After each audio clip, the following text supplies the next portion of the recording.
Правительство Коми формирует комплексный план модернизации жилищно-коммунального хозяйства. Рассчитан он до 2030 года и предполагает финансирование в 11 миллиардов рублей. Вопрос снабжения жителей республики коммунальными ресурсами всегда на контроле депутатов Госсовета. На этой неделе они обсудили состояние коммунальной системы, а еще инвестиционные программы ресурсных организаций. Детали обсуждения в материале Ольги Коняевой. Погодные аномалии декабря и января показали слабые места в системе электроснабжения региона. То оттепель, то мороз. Провода линий электропередачи обросли ледяными шубами. Нагрузка на сети выросла. Периодически без электричества оставались поселения Книшпогосского, Ухтинского, Троицко-Печорского района. И сразу на несколько суток населенные пункты Вуктыла. Именно это направление красной строкой в инвестпрограмме компании «Россети» в этом году. Ряд направлений. Первейшее – это реконструкция линий от северного набора на Дутово, от Фальки на первый подъем. Это, соответственно, первый подъем – это водоснабжение, Вуктыла, повышение надежности. И, конечно же, в первую очередь линии 150 и 151 – это вот две большие линии, которые идут от Ухты на Вуктыл. В плане компании техперевооружение подстанций в Книшпогосте, Красном Затоне, реконструкция линии в Выжимском районе. Установка передвижных дизельных электростанций в Мутном Материке, Щелье-Боже, Денисовке, Захарване. Вложение в целом 1 миллиард 300.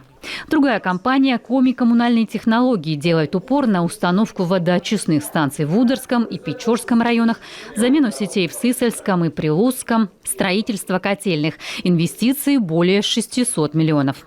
Запланировано 8 мероприятий по строительству блочно-модульных котельных, в том числе по программе газификации по селу Пажга и селу Серегово и техперевооружения котельной в поселке Каджерон, Печора.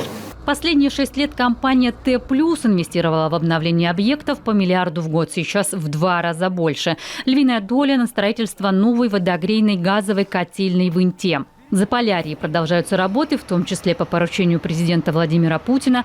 В 2020 году там перевели на газ в Иркутинскую ЦВК, затем ТЭЦ-2. Сейчас обновляют мазутное хозяйство и генерирующее оборудование.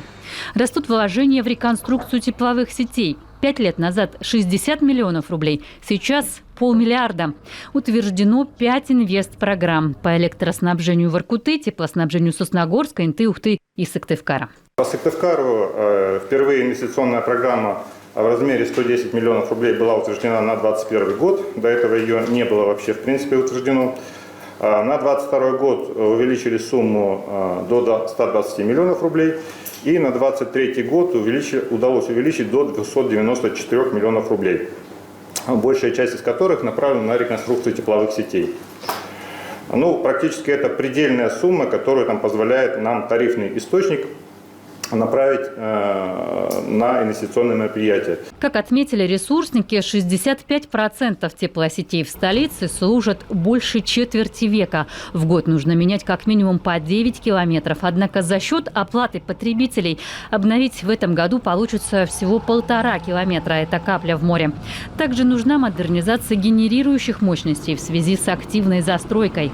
С учетом текущей ситуации очевидно, что требуемый темп роста объема инвестиций должен опережать темп роста тарифов.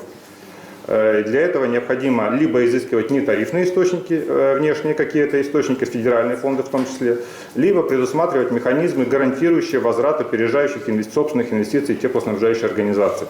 Компания предложила изучить опыт других регионов, где уже перешли на новую модель рынка теплоснабжения, гарантирующую инвестору возврат вложений. Однако нужен детальный расчет. Новая схема отразится на бюджетных расходах региона. В бюджете Республики Коми ежегодно увеличиваются расходы на возмещение выпадающих доходов, связанных с государственным регулированием тарифов в сфере теплоснабжения, водоотведения, водоснабжения, электроэнергетики. Так, за последние 5 лет расходы бюджета выросли почти в 3 раза и составляют на 2023 год 7,5 миллиардов рублей. И это мы все понимаем, что не предел. Бюджетные расходы направлены и на модернизацию ЖКХ. На 5 лет 1 100 миллионов, 700 федеральные средства. Помимо этого финансирования, через бюджетное финансирование, я думаю, что мы должны еще рассмотреть варианты и резервы самих компаний. ресурсоснабжающих организаций, которые за этот период времени, наверное, за последние годы, конечно, провели колоссальную работу, но вместе с тем имеют как коммерческие структуры и более широкий арсенал привлечения средств по различным финансовым, так сказать, инструментам. И тут важно, чтобы компании тоже добросовестно подходили к этому вопросу. Отдельный вопрос – модернизация в регионе канализационных систем. Почти половина сетей подлежит замене. В 2020 году построены очистные в Межадаре Сысольского района. В ближайшем плане система водоотведения Вайкина, перекладка сетей в Сысольском, Усть-Вымском районе, Инте и Сосногорске. До 2027 года построят очистные в 9 районах. Хотелось бы в качестве рекомендации конкретной исполнительной программы увидеть в этой программе модернизацию системы водоотведения, включая канализационно-очистную станцию города Воркуты, износ которой доказан, как это не прискорбно, аварии, произошедшей 24 декабря 2022 года.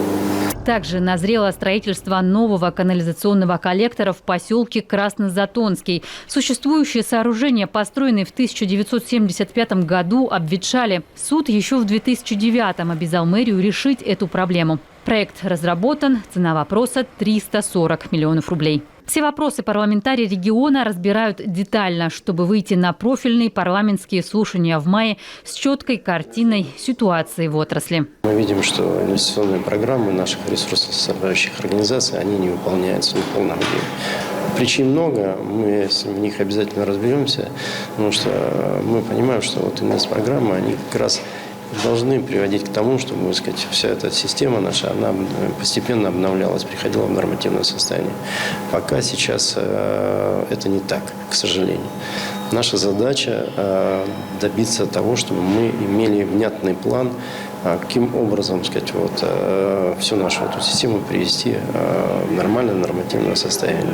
До 1 апреля Минстройкоми сформирует комплексный план модернизации жилищно-коммунального комплекса. В нем уже 361 пункт на сумму более 11 миллиардов рублей.